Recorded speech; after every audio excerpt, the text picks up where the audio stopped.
আসসালামু আলাইকুম বন্ধুরা। আজকে আমি কবুতরের মাংস রান্না করব আপনাদের ভাইয়ের জন্য। তো এই যে এখানে কবুতরের মাংস রান্না করার জন্য কবুতর নিয়ে নিয়েছি। আর কবুতরটা গরম পানি দিয়ে একটু ধুয়ে পরিষ্কার করে নিয়েছি। এবার এগুলোকে ছেঁকে কেটে নেব। এটা আপনাদেরকে আর দেখানো হয়নি। এখানে কেটে আমি পরিষ্কার করে নিয়ে নিয়েছি। এবার রান্না করার পালা। তো মাটির কড়াই বসিয়ে দিলাম চুলায়। এবার মাটির কড়াইয়ে পেঁয়াজ, তেল আর তেজপাতা দিয়ে দিলাম। দিয়ে দিলাম রসুন বাটা, আদা বাটা। এগুলোকে এখন কষিয়ে নিব। একটু ফ্রাই করে নিব।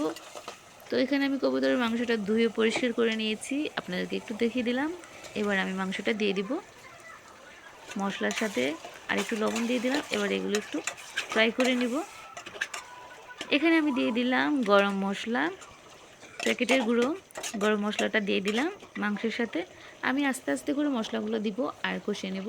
এখানে দিলাম কবুতরের মাংস মশলা, কবুতরের মশলা।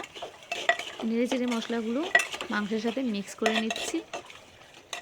এবার আমি দিয়ে দিব হলুদ গুঁড়ো। হলুদ গুঁড়ো আপনাদের ভাইয়া এভাবে রান্না করে, তো ওর রান্নাটাই আমি করতেছি। ও বিদেশে যেরকম রান্না করে ওই রান্নাটা আমি করতেছি। ও আমাকে অনেকবার দেখিয়েছে কীভাবে রান্না করতে। এখানে আমি মরিচ গুঁড়ো দিয়ে দিলাম, অল্প একটু মরিচ গুঁড়ো দিলাম, কারণ এখানে অনেকগুলো মশলা ইউজ করছি। তো এখানে মশলার ঝালটা থাকবে। আপনাদের ভাইয়া আবার একটু ঝাল কম খেতে পারে, পছন্দ করে কম ঝালটা। তো এখানে আমি একটু কম দিয়ে দিলাম ঝাল। এবারে আমার মাংসটা ফুটে উঠছে, মানে কষানো হয়ে গেছে, তেলটা উপরে বের হয়ে গেছে, তার মানে কষানো হয়ে গেছে। তো এবার আমি একটু পানি দিয়ে দিব মাংসের সাথে।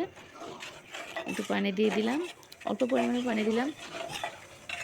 এবার মাংসটা আমি কিছুক্ষণের জন্য ঢেকে রেখে দিব, পানিটার সাথে যাতে মশলাগুলো না লেগে যায় পাতিলে। তো এই জন্য পানি দিয়ে আমি একটু নাড়াচাড়া করে দিলাম, মশলাগুলো মিক্স করে নিলাম একসাথে মাংসের সাথে। এবার আমি কিছুক্ষণ ঢাকনা দিয়ে রেখে দিব।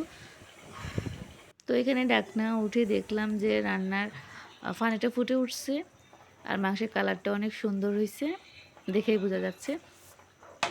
তো এখানে আমি তারপরে আমি মাংসটা এখানে নেড়ে আবার একটু নেড়ে ছেড়ে দিলাম। আপনাদের ভাইকে দেখানোর চেষ্টা করতেছি, দেখো মাংসের কালারটা ঠিক আছে কি না। তো বললো যে ঠিক আছে। তো আমি আরেকবার নেড়ে দিলাম। এবার আমি টমেটো দিয়ে দিব। টমেটো দিয়ে দিলাম। আবার অনেকে বলতে পারেন কবুতরের মাংসের সাথে টমেটো, যার যার পছন্দ। রান্নাটা হচ্ছে একটা আর্ট, যার যেভাবে পছন্দ সে সেভাবে রান্না করতে পারে।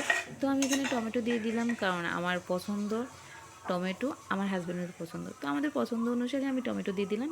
এবার আমি ঢাকনা দিয়ে কিছুক্ষণ ঢেকে রেখে দিব। কিছুক্ষণের জন্য ঢেকে রেখে দিলাম ঢাকনা দিয়ে। এবার ঢাকনাটা তুলব। হ্যাঁ, মাংসের কালারটা অনেক সুন্দর আসছে, আর রান্নাটাও আমার প্রায় হয়ে আসছে। আমরা একটু মাখা মাখা ঝোল রাখবো।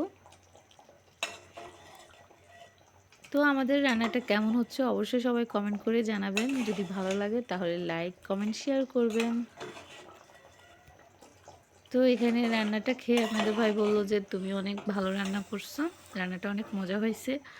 আর সত্যিই ও বিশ্বাস করে নাই যে কবুতরের মাংসটা এত ভালো হবে। ও অনেক প্রশংসা করছে আমার। তো আপনারা কি বলেন, রান্নাটা কেমন হলো? আপনাদের কাছেও যদি ভালো লেগে থাকে তাহলে কমেন্ট করে জানাবেন। আর এভাবে কবুতরের মাংস রান্না করে খেতে কার কার পছন্দ, এটা অবশ্যই কমেন্ট করে জানাবেন। ভিডিওটি যদি ভালো লেগে থাকে তাহলে অবশ্যই লাইক, শেয়ার করবেন। ধন্যবাদ সবাইকে।